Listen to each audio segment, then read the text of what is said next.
தமிழ்நாட்டின் கரூர் மாவட்டத்தை சேர்ந்த அஜித்குமார் நட்சத்திர கபடி வீரரை குஜராத் ஜெயின்ஸ் 36,20,000 எடுத்திருக்கிறாங்க. ஸோ இது ஒரு நல்ல ஒரு பையாக தான் பார்க்கப்படுகிறது. ஸோ ஆல்ரெடி இவர் ஃபர்ஸ்ட் ரவுண்டில் அன்சோல்டு 2வது ரவுண்டு டே 2ல் எடுத்திருக்கிறாங்க. நிறைய போட்டி, கடும் போட்டியில் குஜராத் தூக்கியிருக்காங்க. விஸ்வாந்த்னு ஒரு பிளேயர், அவரும் கபடி தமிழ்நாட்டை சேர்ந்த நல்ல நட்சத்திர கபடி பிளேயர் தான். அவரையும் குஜராத் எடுத்திருக்காங்க. ஹரீஷ்னு ஒருத்தர், அவர் 9 லட்சத்துக்கு. ஸோ அவங்கெல்லாம் வளரும் வீரர்களாக இருக்காங்க தமிழ்நாட்டை சேர்ந்த.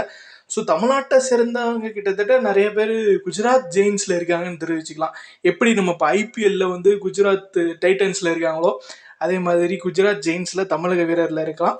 இதுவரை ஒரு தமிழ் பிளேயர் கூட தமிழ் தலைவாசலில் இல்லைங்கிறது ஒரு சோகமான விஷயமா இருக்குது. ஸோ இதனால் அபிஷேக் இருந்தார், இப்போ அதுவும் இல்லைங்கிற மாதிரி இருக்குது. ஸோ நீங்கள் அஜித்குமார் பற்றி என்ன நினைக்கிறீங்க? ஸோ ஒரு ஒர்த்தா ஜிடி எடுத்திருக்காங்க குஜராத் ஜெயின்ஸு. ஸோ அதை பற்றி கமெண்ட்ல